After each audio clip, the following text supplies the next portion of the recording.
Evan, ano ba ang partikular na issue ang ipinunto ng mga mambabatas sa pagbusisi sa panukalang pambansang pondo? June, isa sa mga naging pangunahing paksa ng pagtatanong ng isa sa mga mambabatas dito sa unang araw ng budget briefings sa House of Representatives ay yung pondo ng Department of Public Works and Highways, partikular na para sa mga flood control projects, lalo na at ibinabalik na yung pondo para sa mga proyektong ito mula sa zero budget na ipinataw ngayong 2026. Naungkat agad sa unang araw ng budget briefings ng mababang kapulungan ng Kongreso para sa 2027 proposed national budget ang umuugong na umano'y leadership fund na binunyag ni ex-DPWH Secretary Manuel Bonoan sa Sandigan Bayan. Inilarawan ng dating kalihim ang leadership fund bilang pondong gagamitin sa priority projects ng mga senador sa ilalim ng National Expenditure Program o NEP.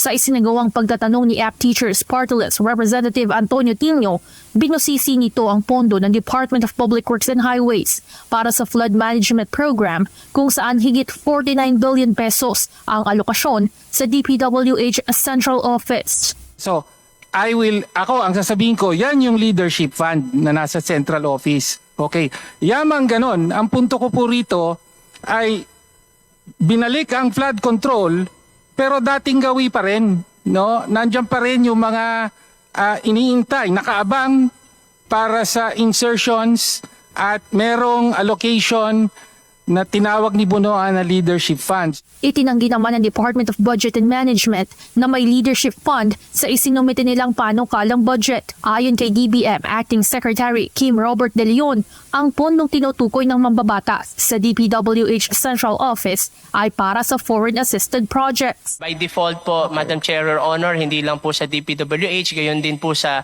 iba pang mga ahensya, kapag po foreign assisted project, ito po ay nakatag under sa respective central offices. So yung balanse po nito, ito po ay mga proyekto na isinumiti po ng DPWH and they properly tagged it po sa central office based on their respective assessment. Isa rin sa pinuna ni Tino ay ang kabuuang 197 DPWH district offices sa buong Pilipinas, ngunit 113 lamang ang may propose sa flood control projects. Tugon ng DBM, ito lamang ang mga opisina na nagsumite ng proposal sa kanila, kaya ito lamang ang kanilang pinondohan. Ngunit para sa mambabatas, hindi pa panahon para ibalik ang alokasyon sa mga proyekto kontra baha. Malinaw para sa kinatawang ito na walang anumang substantial na pagbabago sa proseso ng pag-identify, pagpondo ng flood control projects.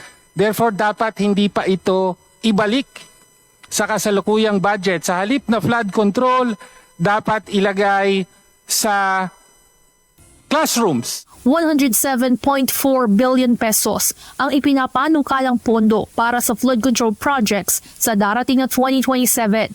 Isang taon matapos patawa ng zero budget dahil sa pagputok ng flood control corruption scandal.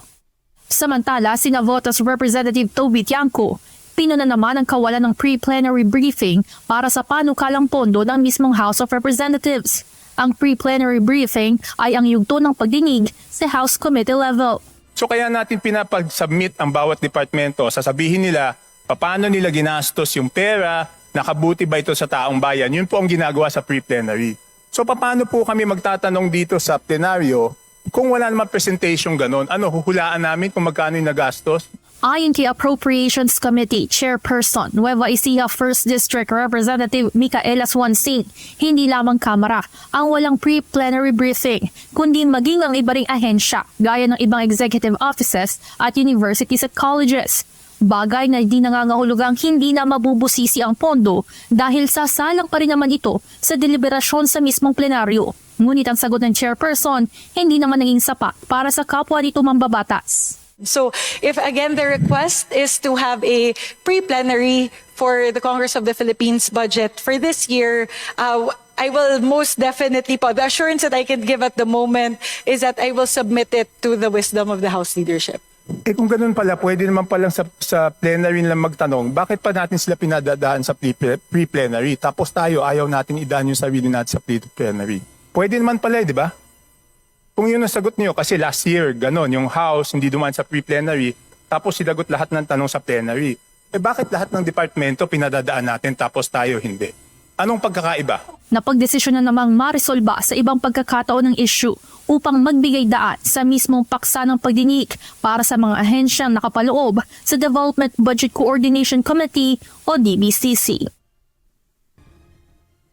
June, sa kabila ng masamang panahon, ipinagpatuloy ng House Committee on Appropriations at DBCC ang pagdinig sa panukalang national budget. Sa katunayan, hanggang sa mga oras na ito, 5:47 p.m. nagpapatuloy ang pagtatanong ng iba't ibang mga kongresista dito sa mga concerned agencies na nakapaloob sa DBCC upang tuluyang mabusisi kung paano ba mabubuno yung pondong gagamitin sa 2027, saan ito kukunin at kung paano ba nagamit yung pondo ngayong 2026 para malaman o para matuntun kung magagamit ba o mapapakinabangan ba ng mga mamamayang Pilipino ang ipinapanukalang pondo para sa susunod na taon. Yan muna ang update mula dito sa House of Representatives. Balik sa inyo dyan, Jude. Maraming salamat, Evan Alvarez.